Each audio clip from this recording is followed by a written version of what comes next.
அது ஒரு சும்மா பொது புத்தியில ஏற்றி வைக்கிறதுல சிபிஐ எத்தனை சிபிஐ கொடுத்துருக்கீங்க? எந்த வழக்குல விசாரிச்சு நியாயத்தை நிலைநாட்டிருக்கு சொல்லுங்க. தங்கச்சி ஸ்ரீமதி சரி, இப்ப அஜித் விஷயத்துல என்ன அடிச்சு கூட்டிட்டு போய் அடிச்சு கொண்டு விட்டாங்கன்னு குற்றம் வெளிப்படையா தெரியுது. நடவடிக்கை எடுக்காம சிபிஐ கடத்தி விடுறதுங்க, குற்றத்தை மறைக்கிறதுக்கு. இப்ப அஜித்தை பேசுவீங்களா, இப்ப கவினை பேசுவீங்க, நாளைக்கு இன்னொரு இடத்துல கொலை நினைஞ்சா கவினை மறந்துட்டு அங்க போவீங்க. இதுதான் இங்க நடக்குது.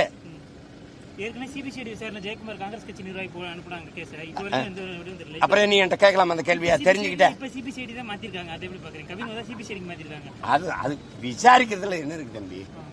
என்னத்துக்காக எதுக்காக கொலை செய்யப்பட்டிருக்காருன்னு தெரியுது, கொலை செஞ்சது யாருன்னு தெரியுது. இப்ப நடவடிக்கை தேவையா, விசாரணை தேவையா? ஓட்டு தம்பி, ஓட்டு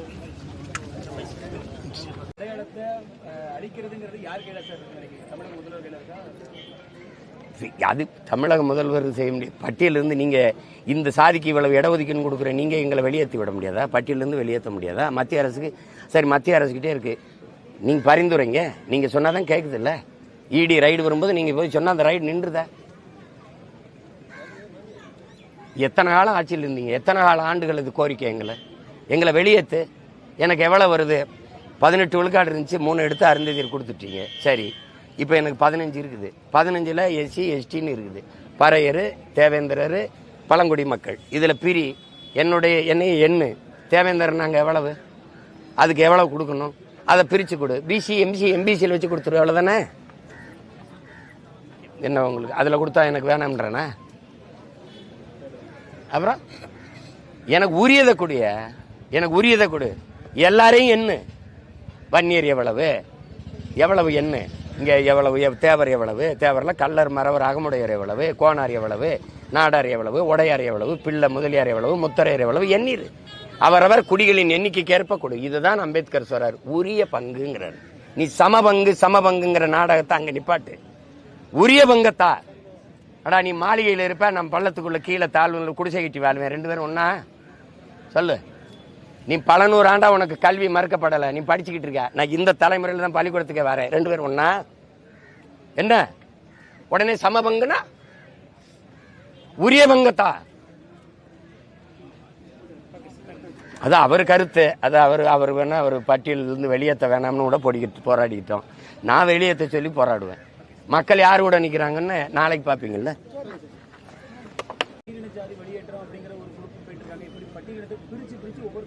அரசியல் ரீதியா பங்கெடுக்கிறதுனால தான் இந்த மாதிரியான பிரச்சனைகளை ஒன்று சேர முடியல அப்படி மாதிரி ஒரு குற்றச்சாட்டு வச்சாரு. அது உண்மைதானா? உண்மையில பட்டியலை வெளியேற்றம் அந்த மாதிரி பேச்சுலாம் மீண்டும் கீழே இழுத்து நினைக்கிறீங்களா? அது அவரோட கருத்து. நாங்க என்ன பட்டியல் அடைச்சு வைக்க ஆடா மான தமிழ் மக்கள் எங்களையும் பட்டியல் வைக்கிற? என்னை தாழ்த்தப்பட்டவன் சொல்ல நீ யாரு? நீ யாரு முதல்ல? நான் தாழ்ந்தவனா, தாழ்த்தப்பட்டவனா? என்னையிலிருந்து என்னை தாழ்த்தின வரலாற்றில் எனக்கு தெரியுது. என்னையிலிருந்து என்னை தாழ்த்தினேன். தமிழன் பெருமைக்குரியவன். காரணம், தமிழ் பெருங்குடியிலே பிறந்ததுனாலேயே தமிழன் பெருமைக்குரியவன்கிறார் புரட்சி பாவலர். என் மக்கள் தான் கேட்குறான், என்னை வெளியே விடுறா அப்படின்னு. எனக்கு சலுகை வேணாம்டா. பட்டியலை வச்சு என்ன பண்ணிட்டா நீ? எனக்கு சலுகை தானே. எனக்கு எதுக்கு சலுகை கொடுக்குற? எனக்கு உரிமையை கொடு. எனக்கு வேண்டியது சலுகை அல்ல, எனக்கு வேண்டியது உரிமை. சலுகைங்கிறது அடிமை சிந்தனை, உரிமைங்கிறது விடுதலை சிந்தனை. எனக்கு நான் எந்த பக்கம் நிக்க?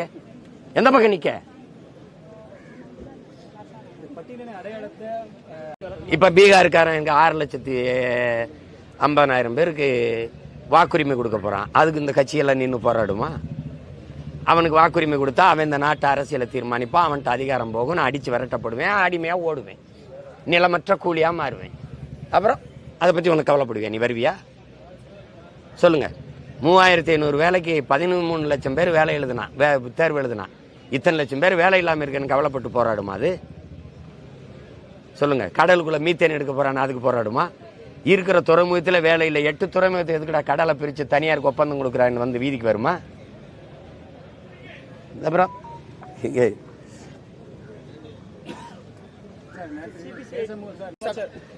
முதலமைச்சர் மு.க. ஸ்டாலின் இந்த ஆணவ படுகொலை எதிர்த்து கண்டனமோ வருத்தமோ இதுவரைக்கும் அதுக்கு நான் பதில் சொல்ல முடியாது. அது வந்து நமக்கு ஒரு ரத்தம் பதறுது, துடிக்குது, நமக்கு இது சகிக்க முடியல, உறக்க வர மாட்டேங்குது, என்னடா இப்படி போயிட்டு இருக்கு நாடு அப்படின்னு. அதாவது அவர்கிட்ட தான் நீங்கள் போய் கேட்கணும். சட்டம் இருக்கு, நடவடிக்கை எடுக்கணும். அப்போ நீங்கள் என்ன சொல்லி வந்தீங்க? நீங்கள் உங்கள் கட்சியெல்லாம் திமுக இதெல்லாம் ஆரம்பித்து வரும்போது அதிகாரத்துக்கு வரும்போது என்ன சொன்னீங்க? சாதிய ஏற்றத்தாழ்வுகளற்ற, தீண்டாமை கொடுமைகளற்ற சமதர்ம சமூகம், அப்படிதானே சொன்னீங்க. சமூக நீதியை நிலைநாட்டி அப்படிலாம் வருவோம். நீங்கள் எங்க 60 ஆண்டு ஆயிடுச்சு, இப்பவும் எங்கள் ஊரில் சாவு விழுகுது, சாதி சாவு. கொலை செய், சாதிய எண்ணத்தை கொலை செய், சாதிய சிந்தனையை கொலை செய். சாதிக்காக சாதிக்காக சக மனிதனை சாகடிக்க கூடாதுல்ல. அப்படி என்னை கொண்டு நீ சாதி மயிரை காப்பாற்றி என்ன பண்ண போற? சரி, என்ன காப்பாத்திட்ட, என்ன பண்ண போறேன்னு சொல்லு. இங்க தமிழர்களுக்கு இருக்கிற பிரச்சனையே மொழிப்பற்று, இனப்பற்று ஊட்டப்படாமல் திட்டமிட்டு சாதிப்பற்று, மதப்பற்று ஊட்டப்பட்டு இதனால வீழ்த்தப்பட்டதுதான். எது செத்தாலும் சரி சாதி செத்துறக்கூடாது, மதம் செத்துறக்கூடாதுங்கிற எண்ண ஓட்டம் தான் இது காரணம். நீங்க மொழி செத்துருச்சு, நச்சு ஆலைகளெல்லாம் நிலமங்கு நிறுவிட்டான், நீரை உறிஞ்சி விற்கிறான், காற்று சுவாசிக்க இல்லை, சாப்பிட நஞ்சில்லாத உணவு இல்லை, படிச்சா வேலை இல்லை, படிக்க கல்வி இல்லை, காசு கட்டி படிக்கணும், மீள முடியாத ஏழ்மை வறுமை, எதை பற்றி அவனுக்கு கவலை கிடையாது. சாதி இருந்தா போதும், எது செத்தாலும் சாகலாம். என் சாதி செத்துறக்கூடாதுன்னு நினைக்கிறது எவ்வளவு பெரிய கொடுமையான என்ன, அது எவ்வளவு பெரிய ஆபத்தான சமூகத்தை உருவாக்கிருங்கிறத நீங்க யோசிக்கணும். அதுதான் இங்க பிரச்சனை. எத்தனை கட்சி சாதிக்குன்னு தோன்றிடுச்சு. அது சாதிச்சது என்னன்னு சொல்லுங்க, என்னன்னு சொல்லுங்க.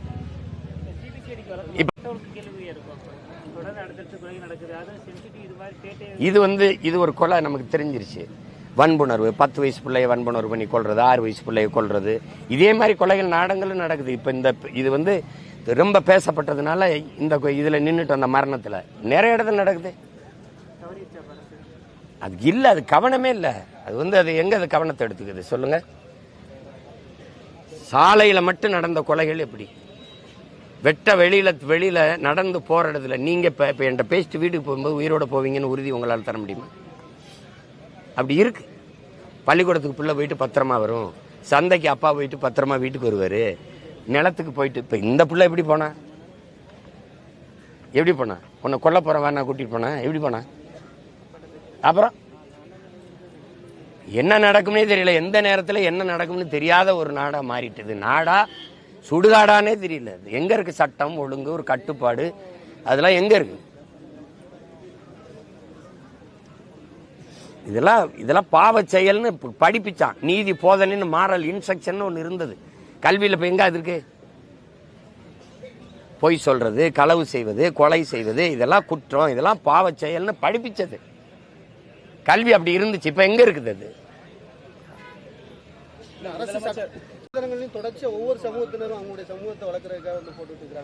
அது நோய் தான்.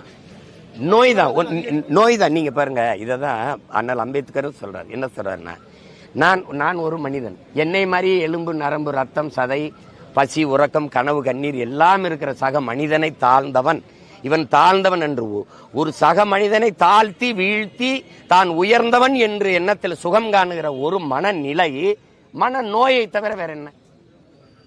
நான் கேட்கிறேன், நான் ஒண்ணுல என்னதுல தாழ்ந்துட்டேன்? ஒன்னே மாதிரிதான் நானும் பிறந்திருக்கேன், ஒன்னே மாதிரிதான் எனக்கு ரத்தம் ஓடுது. அப்ப என்ன எதுல நான் தாழ்ந்துட்டேன், நீ உயர்ந்துட்ட சொல்லு. உலகத்திலே உயர்ந்தவன் என்று இருந்தால் உழைத்து விளைய வைத்து உலகத்தாரின் பசிக்கு உணவளிக்கிற ஒரே குடி உழவர் குடிதான் உலகத்திலே உயர்ந்த குடி. அதுல நான் எங்க தாழ்ந்துட்டேன்? என்னது இது கொடுமை? இது அது அந்த மாதிரி வருகிறது. கடும் நடவடிக்கையில் இருக்கணும். இந்த மாதிரி இருந்தா தூக்கி உள்ள போடுவான், போட்டா வெளியில வர முடியாது, முடிஞ்சு அப்படின்னு நடவடிக்கைகள் சட்டத்தை வச்சு நடவடிக்கை எடுத்து ஒடுக்கினாலே ஒழிய இந்த மாதிரி சிந்தனைகள் வளர்ந்து கொண்டே வருவது அது இந்த தலைமுறையில் பார்க்கும்போது ரொம்ப கஷ்டமா இருக்கு. இவ்வளவு முன்னவர்கள், அறிஞர்கள், ஞானிகள், சித்தர்கள், யோகிகள் எவ்வளவோ பேர் போராடி, மிகப்பெரிய அரசியல் தலைவர்கள்லாம் போராடி வந்தும் இந்த தலைமுறை பள்ளிக்கூடத்துக்கு போற புள்ள அருவாலை பைக்கூட்டில் வச்சு போய் வெட்டுவான் அப்படின்னா ஒன்றும் பண்ண முடியாது. அது நீங்க இந்த நிலத்துல தான், இந்த தமிழ்நாட்டில் இந்த நிலத்துல தான், திருநெல்வேலி இந்த மாவட்டத்தில் தான் அதிகமாக இந்த மோதல்கள் நல்லது. இதைத்தான் தன் இனப்பகைங்கிறாரு காப்பா அரவாணன் ஐயா வருந்தி சொல்றாரு. தன் இனப்பகையாலே தாழ்ந்து வீழ்ந்த சமூகம். ஒரே வரப்பு, இது உங்க வயல், இது என் வயல். இந்த நெல்லை நான் சாப்பிட்றேன், இந்த நெல்லை ஒரே காற்று, ஒரே தண்ணீர், ஒரே மொழி பேசக்கூடிய ஒரு மக்கள். இதுல என்ன இவ்வளவு பகை? உயிரை மாய்க்கிற பகையா எப்படி வருது? இதுல அது செய்யாதுங்க, அது செய்யாதுங்க, அது செய்யாதுங்க. இதே மாதிரி இது சாதி கொலை செஞ்சிருக்குங்க, இங்க சட்டம் கொலை செஞ்சுங்க. திருப்பரங்குன்றத்துல அஜித்தை கொலை செஞ்சது எது? சட்டம். ஏன் இவ்வளவு பேர் வரல? ஏன் இவ்வளவு போராடல? இது வாக்கு, 2 சாதி வாக்கு எனக்கு வேணும்னு அரசு துடிக்குது, அதுக்காக இவ்வளவு வேலை செய்யுது. அப்ப நீங்க இதுல போய் நீங்க வாக்க பார்க்க கூடாது. நீங்க எல்லாத்தையுமே ஓட்டா பாத்தீங்கன்னா நாட்டை பத்தி கவலைப்பட மாட்டீங்க, எல்லாத்தையும் வாக்கா பாத்தீங்கன்னா மக்களின் வாழ்க்கையை பத்தி கவலைப்பட மாட்டீங்க. இப்ப என்கிட்ட அதிகாரம் இருந்தா அது நடக்கும்னு நினைக்கிறீங்களா? ஒரு கொலை நடந்துச்சுன்னு வச்சுக்க, அதோட முடிஞ்சு. அவன் சான்றிதழ், அவன் கல்வி சான்றிதழ் செல்லாது, அவனுக்கு குடும்ப அட்டை கிடையாது, வாக்காளர் உரிமை கிடையாது, மொத்தமா அவன் தலைமுறைக்கே அரசு வேலை கிடையாதுன்னு சட்டம் போட்டு நிறுத்திட்டேன்னு வச்சுக்கிறீங்க. தொடுவான்றீங்க. நீ உன் பெருமை சாதி பெருமையிலே வச்சு வாழ்ந்துக்கப்பான்னு போயிட்டேன்னா நீ தொடுவ. இந்த தலைமுறையில பாருங்க, அவன் 1000 கனவுகளோடு படிச்சு சாதிக்கணும்னு இருந்த பிள்ளைய சாதி கொலை செய்யும்னா ஒன்றும் பண்ண முடியாது. சமூக வலைதளங்களில் தொடர்ச்சி